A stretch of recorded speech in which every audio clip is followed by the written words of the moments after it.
வடமாகாண சுகாதாரத்துறையானது தங்களுடைய நேரடி கண்காணிப்பிலும் அது தவிர மாகாண சபைக்குரிய அதிகாரங்கள் மூலம் பண கொடுக்கல் வாங்கல்கள் மற்றும் ஒழுங்கமைப்புகள் மேற்கொள்ளப்படுகின்றன என்பதை இந்த பாராளுமன்றம் நன்கு அறியும்.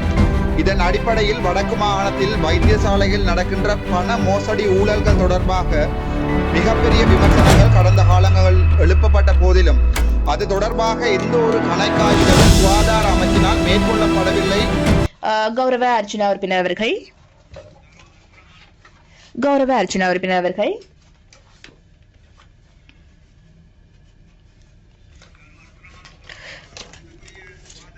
அமைச்சர் அவர்களே, வடமாகாண சுகாதாரத்துறையானது தங்களுடைய நேரடி கண்காணிப்பிலும் அது தவிர மாகாண சபைக்குரிய அதிகாரங்கள் மூலம் பண கொடுக்கல் வாங்கல்கள் மற்றும் ஒழுங்கமைப்புகள் மேற்கொள்ளப்படுகின்றன என்பதை இந்த பாராளுமன்றம் நன்கு அறியும்.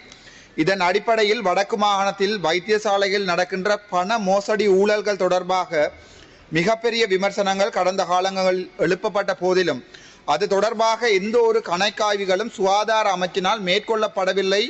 பொறுப்புக்குரிய சுகாதார அமைச்சர் என்ற அடிப்படையில் வடக்கு மாகாணத்தில் இயங்குகின்ற ஜாழ் போதனா வைத்தியசாலை, சாவகச்சேரி, பருத்தித்துறை, ஊர்காவற்துறை மற்றும் தெல்லிப்பளை ஆதார வைத்தியசாலை, அது தவிர கிளிநொச்சி, மன்னார், முல்லைத்தீவு, வவுனியா போன்ற மாவட்ட வைத்தியசாலைகள் ஆகியவற்றிலே பொதுமக்களால் வழங்கப்படுகின்ற நன்கொடைகள் மற்றும் பண உதவிகள் நோயாளர் நலம்புரி சங்கங்கள் மூலம் கையாளப்பட்டு வருகின்றது என்பதை தாங்கள் நன்கு அறிவீர்கள்.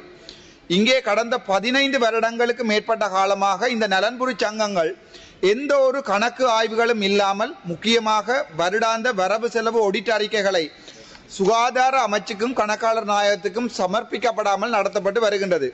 தங்களால் முதலாவது கேள்வி, மேற்படி நிறுவனங்களுக்கான கடந்த 15 வருடங்களுக்கான கணக்காய்வு அறிக்கையை, அதாவது வெல்ஃபேர் சொசைட்டியினுடைய கணக்காய்வு அறிக்கையை இந்த பாராளுமன்றத்திலே சமர்ப்பிக்க முடியுமா? முதலாவது கேள்வி. இரண்டாவது கேள்வி, அவ்வாறு கணக்காய்வுகள் செய்யப்படாத சந்தர்ப்பத்தில் மேற்படி வைத்தியசாலை நிர்வாகிகளுக்கு எதிராக பொதுமக்களின் பணத்தை முறையற்ற விதத்தில் கையாண்டமைக்காக சுகாதார அமைச்சின் அரசாங்க பொருளாதார கோட்பாடுகளுக்கு அமைய ஊழல் தொடர்பான விசாரணைகளை ஆரம்பிக்க முடியுமா? மூன்றாவது கேள்வி, இவ்வாறான அறிக்கைகளை தயாரிக்காத ஊழல் செய்த மருத்துவ நிர்வாகிகளை ஊழல் லஞ்ச ஆணைக்குழு ஊடாக கேள்விக்குட்படுத்தப்படும் வழக்குகளை தொடர முடியுமா? இவ்வாறான கேள்விகளுடன் லஞ்ச ஊழல் ஆணைக்குழுவில் ஒரு மக்களின் பிரதிநிதியாக என்னால் முறைப்பாடு செய்யப்பட்டிருக்கும் முறைப்பாடுகளுக்கு பாரபட்சமின்றி ஒத்துழைப்பு வழங்க வேண்டும் என கேட்டுக்கொள்கிறேன்.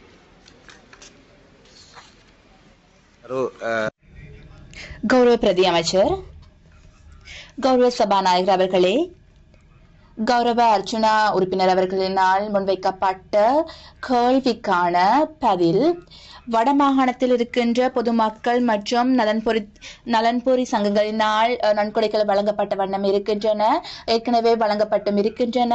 குறித்த நன்கொடைகள் அடிப்படையில் ஊழல் மோசடிகள்